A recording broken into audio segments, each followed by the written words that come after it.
Ang dami nangyayari ngayon sa mundo, ano? Marami ba?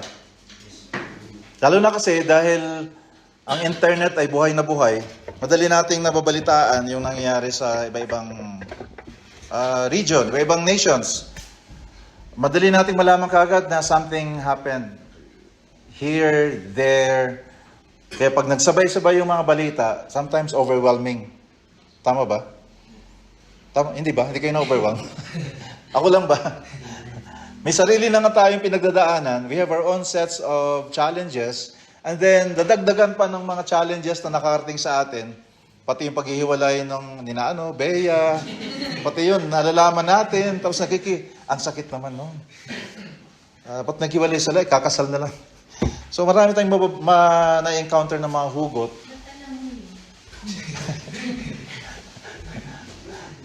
Yan na nga, dahil sa social media, marami tayong nalalaman na di ko naman ginusto. Lumabas sa feed ko eh. Meron akong IG, meron akong Twitter. So lumalabas yung mga notification, kaya makikita ko. Kahit di ko binuksan, makikita ko lang yung headline. Bea Alonso, si Katniel, luma na yun eh. Tapos yung recently, hiwalayang Marcos Duterte, mga ganong bagay. Dito, walang hiwalayan? Walang hiwalayan in Jesus' name. Kung maghihiwalay man, dapat hindi social media. Ayusin natin yung paghihiwalay. Yung diplomatic ang paghihiwalay. Tapos, as I mentioned earlier, bumabalik-balik yung mga respiratory diseases. Dito sa Baguio, may mga nagre-request ng prayer for the past several days na confined sa hospital yung some of their parents. Ang iba sa atin din, personally, nag-undergo ng respiratory cases. Yung iba, nagre-review. Mahirap talaga. Pero, that's why the invitation for us is to go deeper into the Word of God because things can collapse. Regimes can collapse. Mga tandems nagbe-break up, but the Word of God will remain constant. The Word of God, because the Word of God is as sovereign as God Himself, hindi magmamaliw, sa Tagalog, sabi nga, hindi magbabago, patuloy na ang salita ng Diyos, maasahan natin. Amen ba? Amen. So, as we are launching this morning, I am excited that, again, we will have a time to grow more in our individual capacities as Christian Filipinos, and also as a church, and also as part of the community. Ang goal natin ay tatlo. Nakadiyan ba sa handout nyo? That we will love the Word of God more. We will learn the love of the Word of God more, and we will live the Word of God a lot more. I'd like to assume na lahat naman tayo dito, love natin si Lord. Amen ba? Amen. So if we love the Lord, we must be loving also the Word. His Word. The Bible. Ngayon, ang challenge ko minsan, paano ko ma-utilize yung Bible para magamit ko sa aking ordinary life? Paano to? Sana meron pa akong skills. Kaya ang gagawin natin in the next Sundays to come, ngayon launching lang, next Sunday, magsishare ako dito ng message, mga 20 to 25 minutes, tapos nakagrupo kayo dapat. Siguro dapat mga 4 lang per group. And then somebody will just keep the ball rolling, yung mag-facilitate. Meron kayong guide. Sa February 18, ang ating pag-uusapan dito, together, we will learn together how to pronounce the Word of God. I mean, i-pronounce na i-proclaim. Puro P kasi ito eh. Pronounce it. How do you have the skill so that you will be able to proclaim the Word of God?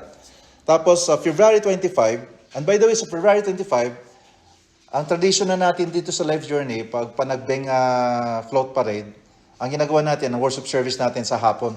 Tama, di ba? Kasi, for practical reason, traffic. Talaga mahirap makarating. Tapos, also, ang iba sa atin, baka merong bisita. So, we might as well guide them. Samahan na lang natin sila. O kaya, di tayo nagsasawa manood ng float parade, di punta tayo doon manood, pinagpipray din natin yung mga nanonood na ibang tao. O di naging blessing tayo, di ba? Tapos, di tayo nakadagdag sa traffic. So, blessing pa rin. So, pag-usapan natin mamaya kung anong oras. Usually kasi mga 3 o'clock, parang ganun. Pero mamaya, let's agree. So, sa February 25, we will have the skill how to picture the Word of God. And then on March 3, how to probe or to examine more the Word of God. And then in March 10, how to paraphrase the Word of God. Kasi if we want to use the Word of God in expressing this to our classmates, to our friends, to our co-workers, we must learn to paraphrase. So skills ang pinag-uusapan natin. Tapos sa March 17, how to personalize and pray using the Word of God. Kasi kung minsan ang problema natin, paano ba mag-pray? Yun pala, yung Word of God itself can be used in prayer. Like yung sa sample na lang, sa Psalm 23. Gawin mong prayer yon. Lord, remind me that you are my shepherd. So if you are my shepherd, Lord God, then I will lack nothing. Lord God, kung pagod na ako, you will bring me to green pastures. So, di ba, pwedeng gamitin na ganung prayer. So, sample lang yon. And then, in March 24, week 6, magkakaroon tayo ng skills how to, gagamitin natin, matutunan natin ngayon yung principles of Bible interpretation. Wow, para tayong mag-Bible school, no? Pero hindi ito yung ma-overwhelm kayo. Hindi madali, pero hindi rin naman napaka-complicated. So, imagine after ng 40 days in the Word natin, we will be more skillful in handling the Word of God. Amen ba? Para, katulad nga sinabi nung 4 kanina dito, tayo ay hindi lang pakalat-kalat na Kristiyano. Ganda sinabi mo, nasa tabi-tabi lang, ibig sabihin pakalat-kalat. Ibig sabihin, kung saan man tayo dalhin ng Panginoong Diyos, alam natin kung paano i-encourage yung iba by using the Word of God itself. Amen ba? Amen. Okay, so, tapos, thanks be to God for the Church of Rick Warren, Pastor Rick Warren. Meron akong isi-share sa inyo na link. Pag nag-start tayo next Sunday, every day merong 7 to 9 minutes lang na video devotion. Si Pastor Rick Warren, saka iba-ibang churches sa US, iba-ibang pastors rather, mag-share sila ng devotion in connection doon sa napag-aralan natin nung Sunday na yon. So, marami tayong matututunan. So, this is going to change our lives for the better. Amen. Sabi sa Bible kasi, we are being changed by God from glory to glory. Kaya nga, turo ko sa inyo, pag kinumusta ka ngayon, kumusta ka? Ang sagot mo, I am better than yesterday. Tama ba yun? Do you agree? Yes. I'm better than yesterday. Because we are progressing as we walk with God. Importante ito kasi, with all the challenges that we are facing ahead, I'm sure some of you are familiar with this story. Si Jesus, after sharing the Sermon on the Mount, sa Matthew chapter 5, he told this story about two guys, who decided to build houses for themselves. Yung isa, nagtayo sa kanyang foundation sa isang sinking sand. Sinking sand, yung kanyang bahay niya, tinayo na doon. Sa buhangin na walang solid na footing. Yung isa naman, nagtayo siya sa isang solid na foundation with rock. So, nung dumating yung bagyo, wala na yung house built on sinking sand. Samantalang yung isa na naka-establish yung kanyang bahay doon sa solid foundation, intact pa rin. Sabi nga sa Bible actually, sa Matthew 7, after the story, sabi ni Jesus, everyone who hears these words of mine and puts them into practice is like the wise man who built his house on the rock. Hello, wise people? Wise people? You are wise people? Amen? Amen ba? Recorded to, so yung nanonood dito later, I would like to believe that you have chosen to be like the wise man. Amen. So we are wise people. So the question now is how to build our lives on the Bible. So as we kick off, as we launch this 40 days in the Word today, we are going to settle the question, how do I build my life on the Bible? How do I build it? So allow me to read first James chapter 1, beginning verse 19 hanggang 25. If you can open your Bibles, maganda. Kung okay lang, makinig din kayo sa akin na lang, basahin ko na lang. So let me start from James chapter 1, verse 19. My dear brothers and sisters, take note of this. Everyone should be quick to listen, slow to speak, and slow to become angry. Because human anger does not produce the righteousness that God desires. Therefore, get rid of all moral filth and the evil that is so prevalent, and humbly accept the word planted in you, which can save you. Do not merely listen to the word and so deceive yourselves. Do what it says. Anyone who listens to the word but does not do what it says is like someone who looks at his face in a mirror and after looking at himself goes away and immediately forgets what he looks like. But whoever looks intently into the perfect law that gives freedom and continues in it, not forgetting what they have heard but doing it, they will be blessed in what they do.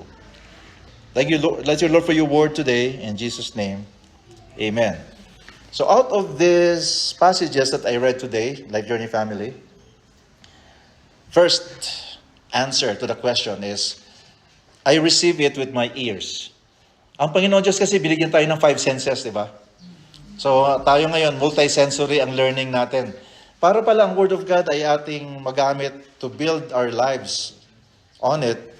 First is, I receive it with my ears. Ineko rin to ni the Apostle Paul sa Romans 10:18. Sabi doon, faith comes from hearing the message, and the message is heard through the word of Christ. So we have to use our sense of hearing if we want to build our lives on the Bible. Let me read again yung binasa ko kanina hanggang from verse 19 to 21 sa James chapter 1. Everyone should be, in your handout, naka-highlight yon. Ano nakalagay doon? Everyone should be, sige nga, help me out sa handout nyo. Everyone should be quick to listen, slow to speak, and slow to become angry. For man's anger does not bring about the righteous life that God desires. Therefore, get rid of all moral filth and the evil that is so prevalent, and humbly, ano kasunod? Accept the word planted in you, which can save you. Lahat ng tao na nag-decide to welcome Jesus Christ in their lives, na itanim na sa inyo ang salita ng Diyos. Kaya tayo nagkakaroon ng longing. Kung tayo ay nagugutom ng physical food, tayo ay nakakaramdam din ng gutom, ano kaya ang mag-i-encourage sa akin? Medyo low ang aking pakiramdam ngayon. Low moral ako ngayon. Saan ako kukuha? Saan ako huhugot ng pang-encourage? Good news, if you are a Jesus follower, tinanim na ng Panginoon Diyos ang salita ng Diyos, sa Kanya salita. Kaya kailangan maging quick tayo na makinig sa salita niya. Tanggapin. Yung word na accept dito, yung ginamit na word na accept, sa Greek yon, ang word nun ay dekumai. Yung dekumai na word, ginagamit yon sa pag-welcome ng mga bisita sa bahay. Kaya pag may bisita tayo, di ba, pag pumunta tayo sa bisita, halika, welcome. Yung excited na, halika, pasok ka. Sa mga Pilipino, di ba, sa tahanan, welcome.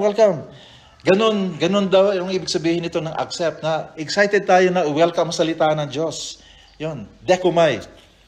Tapos yung receiving dito na pinag-uusapan, receiving word, is compared to yung story ni Jesus, parable of the sower, na yung fertile na lupa, sinabugan ng mga seeds, tapos hindi kalaunan, yung seed ay nag-turn into seedling, and then later on, naging plant. Ganon daw tayo pag winelcome natin ang salita ng Diyos. So, pag tayo ay mga anak ng Diyos, yun ang description sa atin. Amen.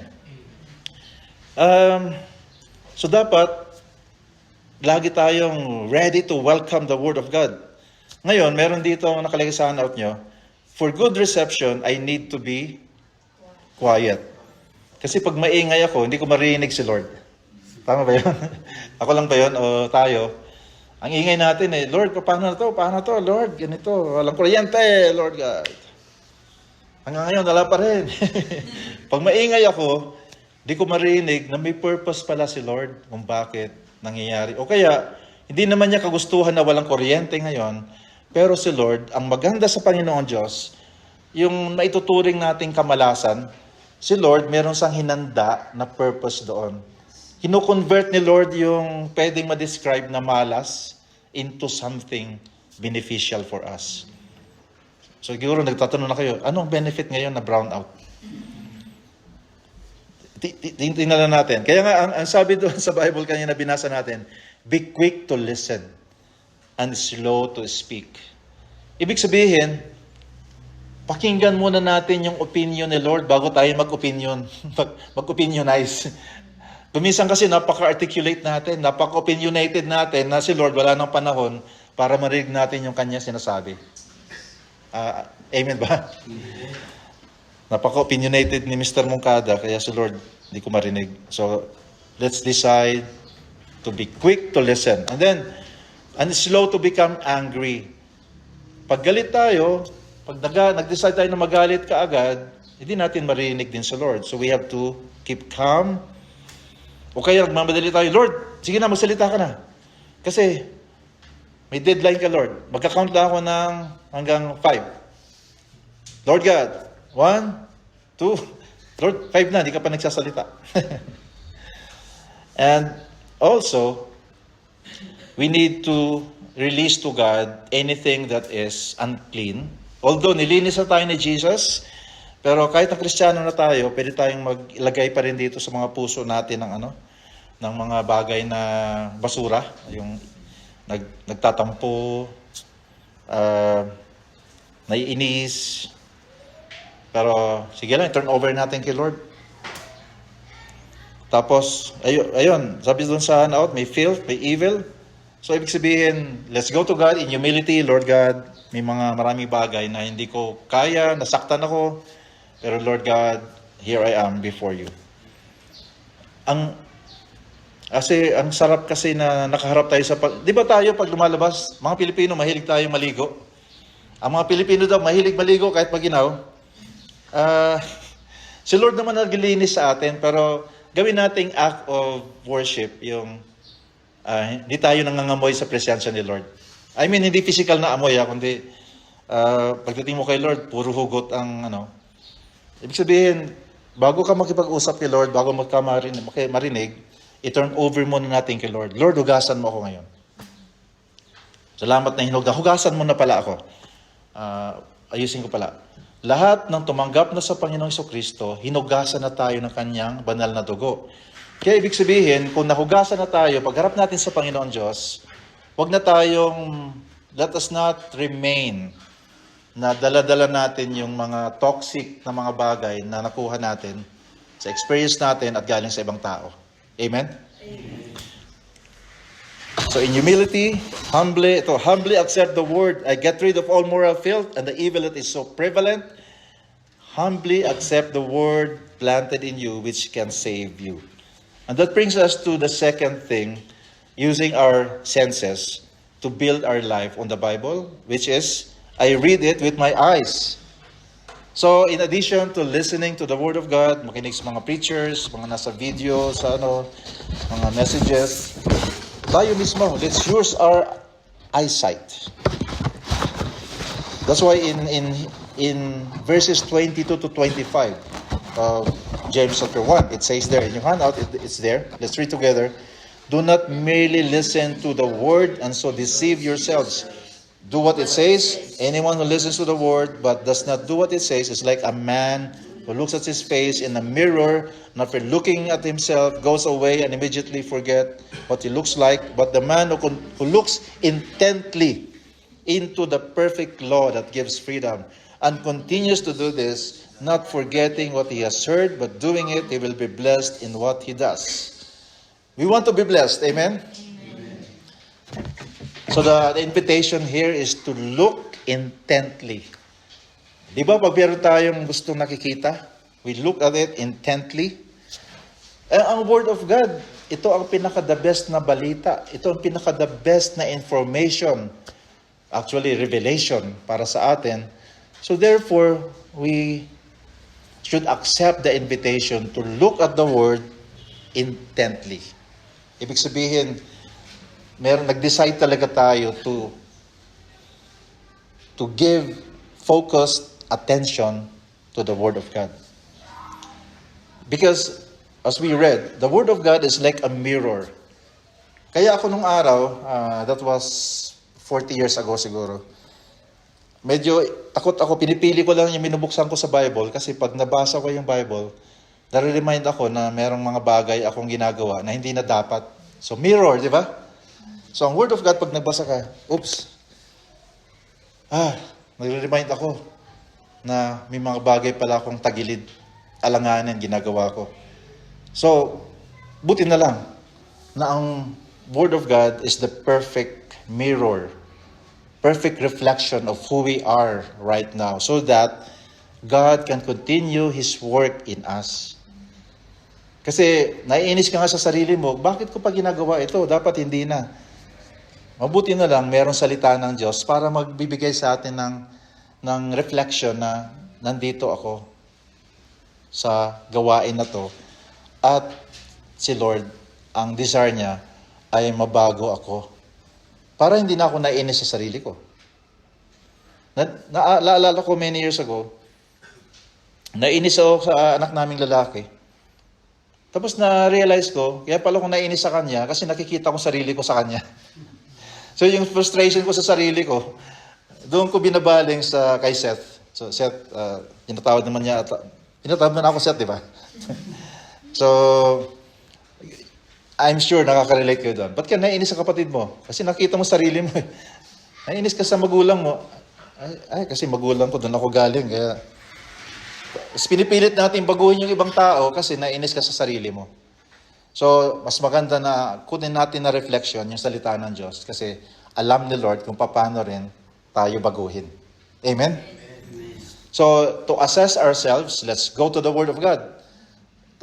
Ang mga nandito sa harap ko, kayo ay mga professionals, yung mga estudyante.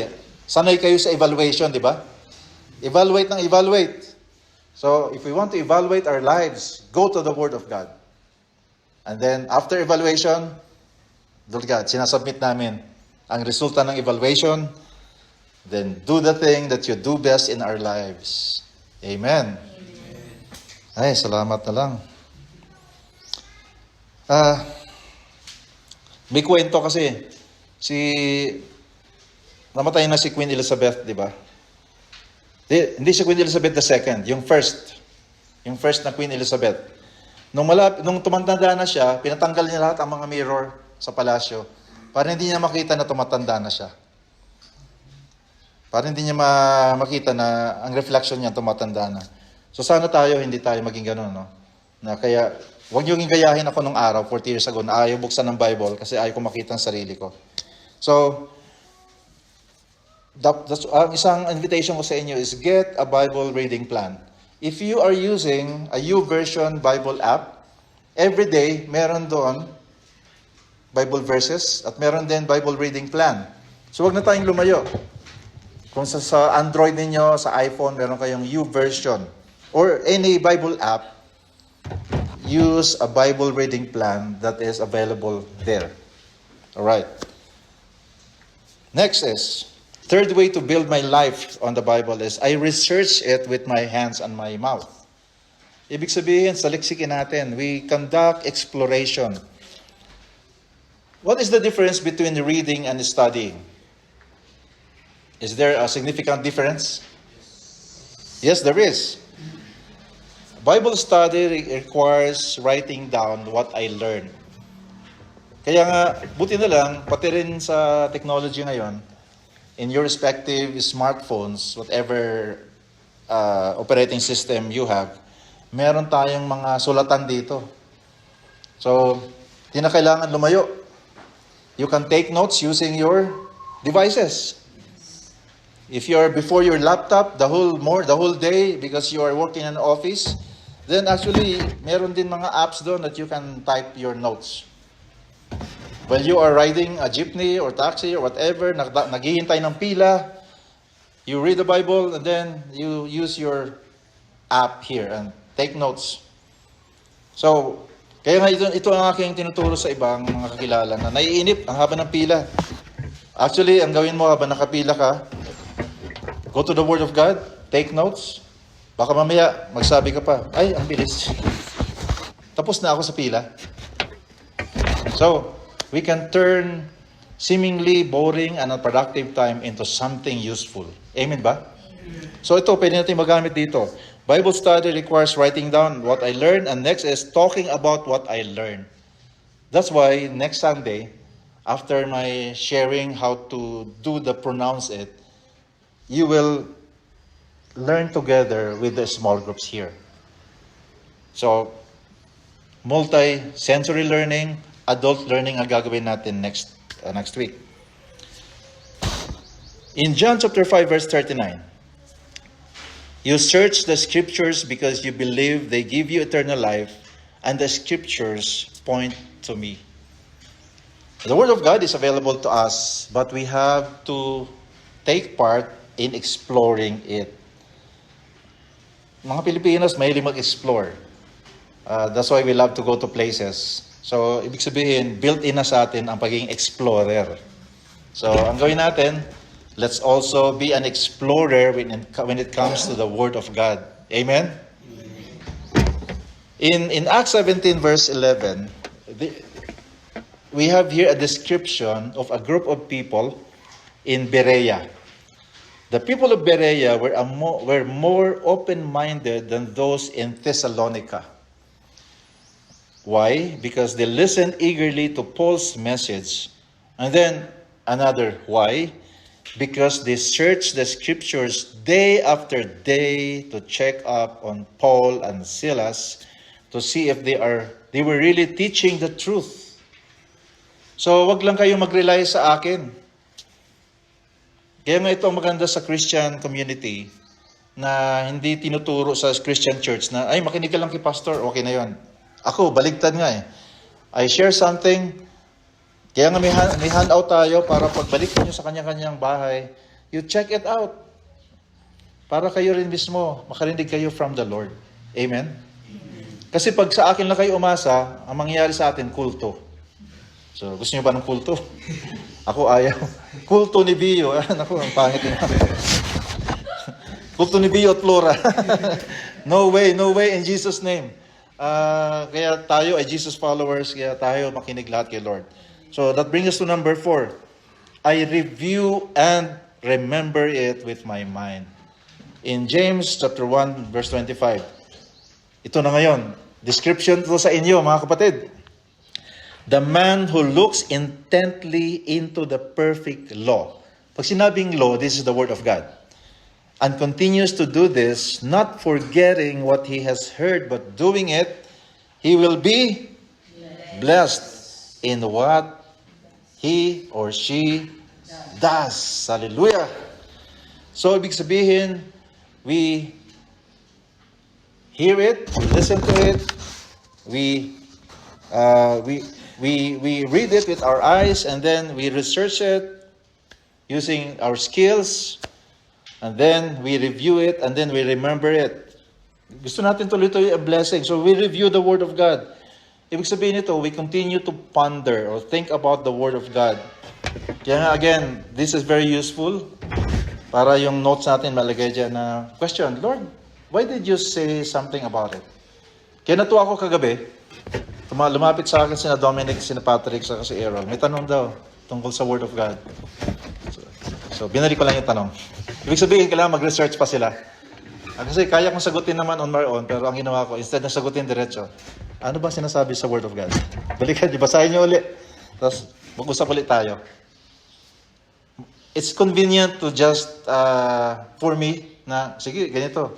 Kaya lang, on my part, mas gusto ko na kayo mismo, you go to the Word of God yourself, and then discover it, and then, usap ulit tayo. So that we can bless each other. Ibig sabihin nito, we do not just memorize the Bible. By the way, starting next week, we will be memorizing passages. Oops, meron pala. Class. Life Journey class, we will have memory verses starting next week. Gusto niyo mag-advance? Bigyan ko na kayo. I-send ko. Si Pastor pala, alam niyo ba tayo magbe-benefit? Because after memorizing Bible verses, we meditate on it. Meditation. Pastor, ano ba ang meditation? Sino dito marunong mag-worry? Lahat ba tayo? Okay, marunong kang mag-meditate. Kasi di ba, kaya pag nag-worry ka, you think about the problem continually. Naku, paano masosolve to? Kasi ganito, ganyan. You are thinking about that situation continually, you never stopping. So ngayon, palitan mo lang. You read the Bible, then you think about that passage continually. So yung worrying, napalitan ng meditation. Mas maganda yun yata, di ba? I'm not saying that you deny that you have a problem. But rather, on focusing the problem, especially if you have no control about it, go to the Word of God instead. Because God can do a lot of things beyond our comprehension. Amen? That's why this passage that we are going to read, Joshua 1:8, can we read together? Do not let this book of the law depart from your mouth. Meditate on it day and night so that you may be careful to do everything written in it. Then you will be prosperous and successful. Of course, we like the prosperous and successful. Amen? But God is inviting us to respond to this by not letting the Bible depart from our mouth. So take note, hindi lang from our heart. Ibig sabihin, we proclaim the Word of God. And then meditating on it day and night. So, yun.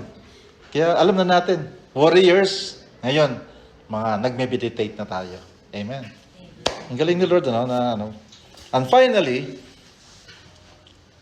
I respond to the Bible with my actions.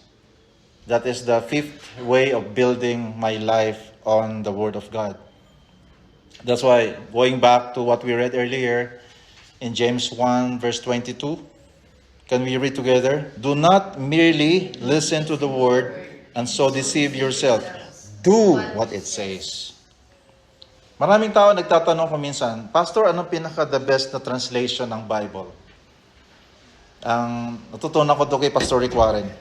Ang sagot na translation ng Bible ay yung sinusunod mo. Pag sinunod mo yung nasa Bible, yun ang the best translation. Na-translate from being written into an action because of your obedience. Amen ba? Amen. Kasi itong ating 40 days in the Word journey, marami tayong matututunan about the Bible.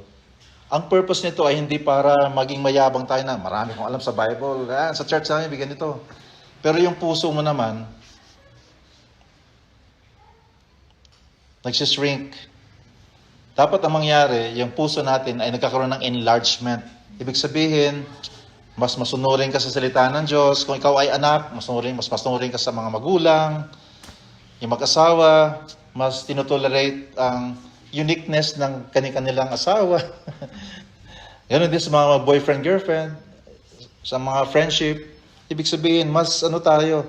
Instead na ikimkimin, i-turn over natin kay Lord. At Lord, help me deal with this difficult relational situation I have. Yun ang doer. So, uh, again, going back to translations, ang aking encouragement na lang, go ahead and use several translations. Makakatulong yan sa understanding. Tagalog, Ilocano. Just go ahead, open, and use several translations. So na-notice nyo yung binasa natin sa verse 22? Verb, laging verb. Action lagi. Verb in every point. Do not merely listen and then do what it says. So it's a verb. It's an action word. In Matthew 7, verse 24 to 27, this is the continuation of what I read in the very beginning. Let's read together. Everyone who hears these words of mine and puts them into practice is like a wise man who built his house on the rock. The rain came down, the streams rose, and the winds blew and beat against the house. Yet it did not fall, because it had its foundation on the rock. But everyone who hears these words of mine and does not put them into practice is like a foolish man who built his house on sand. The rain came down, the streams rose, and the winds blew and beat against that house, and it fell with a great crash. Life Journey family, here on site, and those who will be watching this recording, we cannot predict the storms that will be coming in the remaining months of 2024. We cannot, right? But we can build on the rock solid foundation of God's Word. Amen? Will you join me in this 40 days in the Word spiritual growth journey starting next Sunday? Amen ba? Amen. Amen. Can you please stand up with me?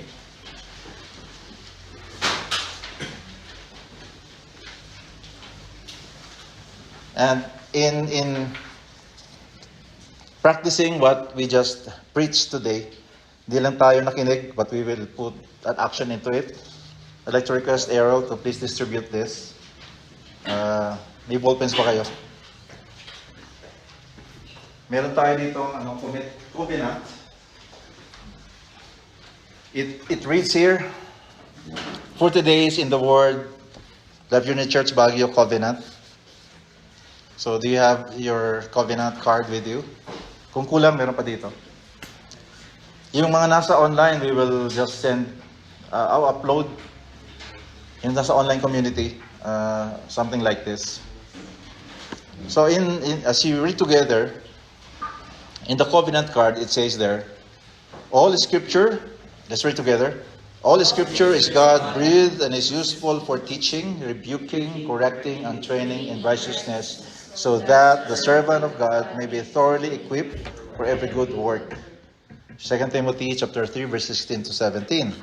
So I'd like to invite you to commit to living a life transformed by God's Word by doing the following.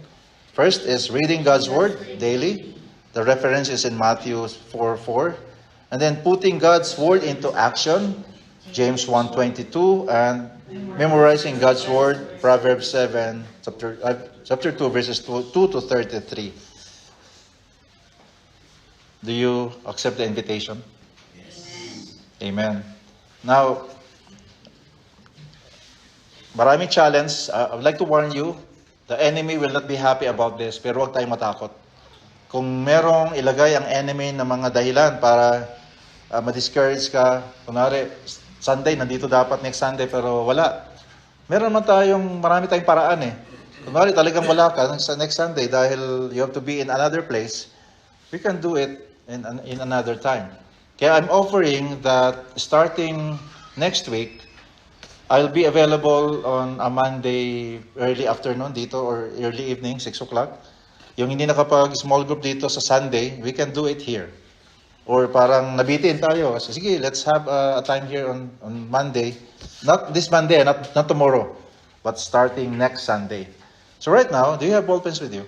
Kung wala, Edgel, pahiram ng ballpens. Kasi we will pray together. Signature, and then find someone na witness mo na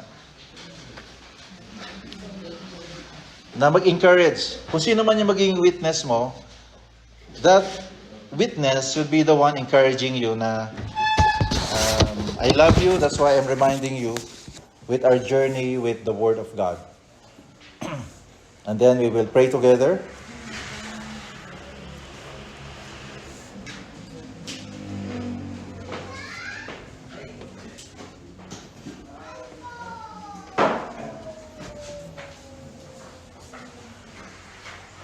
So find a witness to affix the signature beside your signature, and then let's pray together. Ay, dito may ballpen dito.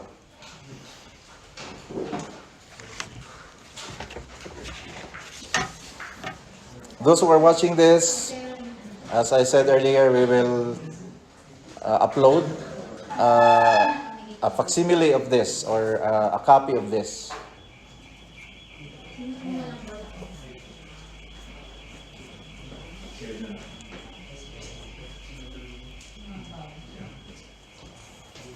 Appreciating you, Life Journey family, for taking the time to signify your commitment to God's Word.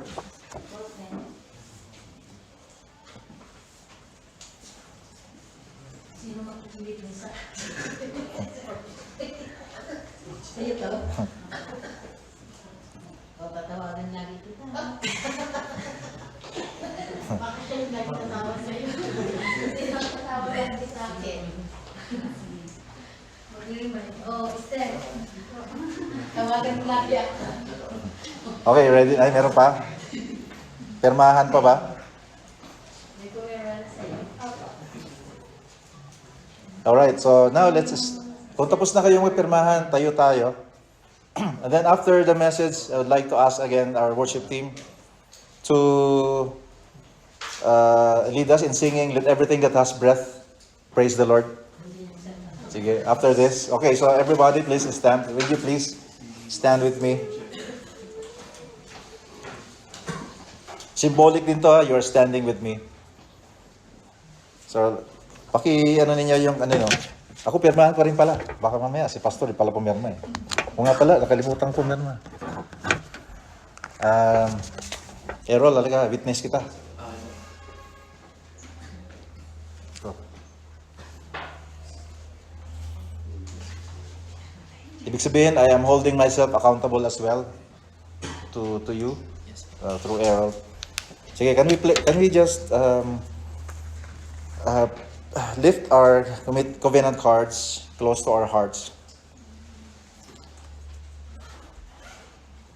Let me now pray. Heavenly Father, you love us so much that you did not allow us to be living our lives on our own. You have left for us your word, the Bible, so that we can continue, Lord, to feed on it. Because as you said, Jesus, man does not live on bread alone, physical bread, but by every word that comes from your mouth. And so, Lord God, thank you that your word is meant to equip us so that we will be like that wise man, standing solidly on a foundation that cannot be tumbled down or crushed, oh God, even in the most severe storms in life. So, God, we are committing this to you, not to this church, not to anybody else, but to you, oh God.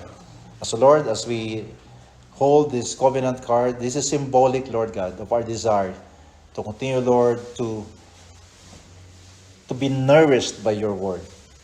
And so this morning, in the name of Jesus, this is our covenant before you. And we say, Amen. Amen. The Lord bless you, mga ka-Life Journey. And let's continue to worship the Lord as I welcome the worship team to again lead us in declaring that everything that has breath, praise the Lord. Amen.